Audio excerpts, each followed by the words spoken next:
बच्चों, आज हम लेकर आए हैं हिंदी के महत्वपूर्ण प्रश्नों को, जिससे आप लोग हिंदी की चिंता एकदम से छोड़ दीजिए। आप लोगों को हिंदी के पेपर में कोई भी दिक्कत नहीं होगा। कोई भी प्रश्न पूछे, कोई भी बहुविकल्पीय पूछे, कोई भी अति लघु उत्तरीय पूछे या कोई भी दीर्घ उत्तरीय पूछे, आप एक एक प्रश्नों का उत्तर सरल रूप से दे सकते हैं। तो क्योंकि मैं इतना अच्छा से पढ़ा रहा हूं कि आप सभी लोगों को एक एक चीज समझ में आएगा ही आएगा। तो चलिए शुरू करते हैं आज के अपने प्रश्नों को, ज्यादा समय न लेते हुए। जो पेपर का हमारा कोड है 320SW है। शुरू करते हैं आज का अपना पहला प्रश्न को। प्रश्न संख्या 1 है, सोरठा के पहले चरण में कितनी मात्राएं होती हैं? क 12, ख 16, ग 13 और घ 11। तो पहले का उत्तर सही है, वो होगा हम लोगों का घ। 11 होती हैं मात्राएं सोरठा के पहले चरण में। प्रश्न संख्या 2 है, दोहा छंद का ठीक उल्टा कौन सा छंद होता है? क चौपाई, ख रोला, ग सोरठा और घ बरैव। तो 2 का उत्तर सही होगा, ग होगा सोरठा। तीसरा, रचना के आधार पर वाक्य के कितने भेद होते हैं? क 1, ख 2, ग 3 और घ 4। तो 3 का उत्तर होगा ग, 3 होते हैं। चौथा, अर्थ के आधार पर वाक्य के कितने भेद होते हैं? क 2, ख 4, ग 5 और घ 8। तो 4 का ऑप्शन सही होगा घ, 8 होते हैं। पांचवा, वाक्य के कितने तत्व होते हैं? क 2, ख 3, ग 4, घ 8।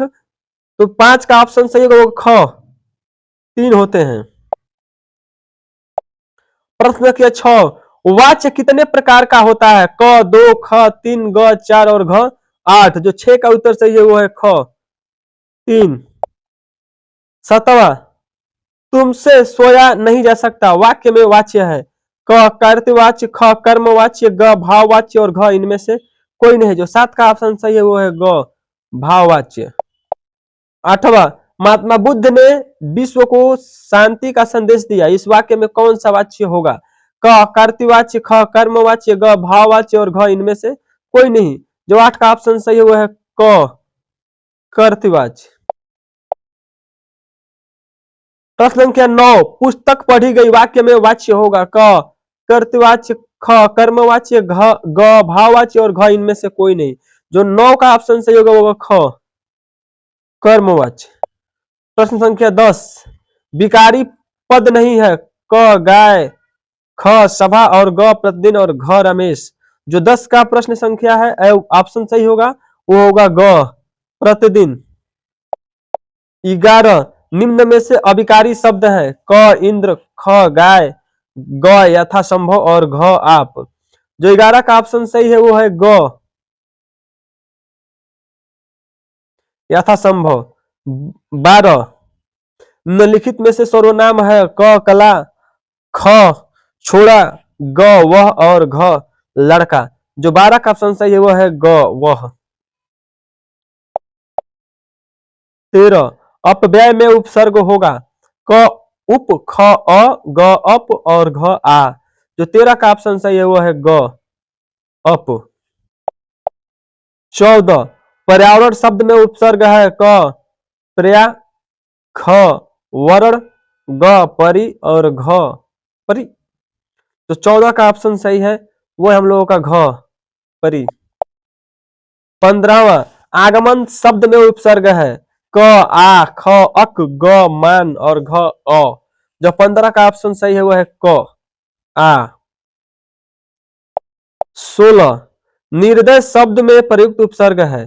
क दय, ख नि, घ निर और घ निर। तो जो 16 का ऑप्शन सही है वो है हम लोगों का घ निर। 17, वेद पुराण में समास है? क द्विगु समास, ख तत्पुरुष समास, ग द्वंद्व समास और घ बहुव्रीहि समास। तो 17 का ऑप्शन सही है वो है ग, द्वंद्व समास। 18, पंचौटी में कौन सा समास है? ग क द्विगु समास, ख तत्पुरुष समास, ग द्वंद्व समास और घ बहुव्रीहि समास। जो 18 का ऑप्शन सही है वो है क, द्विगु समास।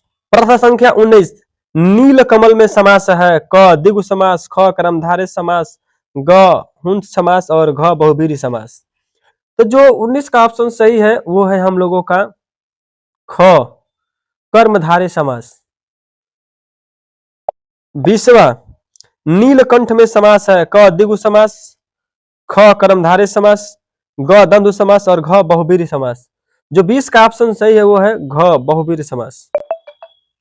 तो इस तरह से प्यारे बच्चों मैंने आज हिंदी के महत्वपूर्ण 20 बहुविकल्पीय प्रश्नों को कराया, जो काफी महत्वपूर्ण है। आप लोग हिंदी की चिंता मत छोड़िए, मैं एक डीपली जो है विस्तार रूप से समास के बारे में पढ़ा दूंगा, डाल दूंगा, ताकि आप लोगों को समझ में आएगा। तो आप लोग वीडियो को जाकर मेरे यूट्यूब चैनल शिक्षित भारत पर देखिएगा।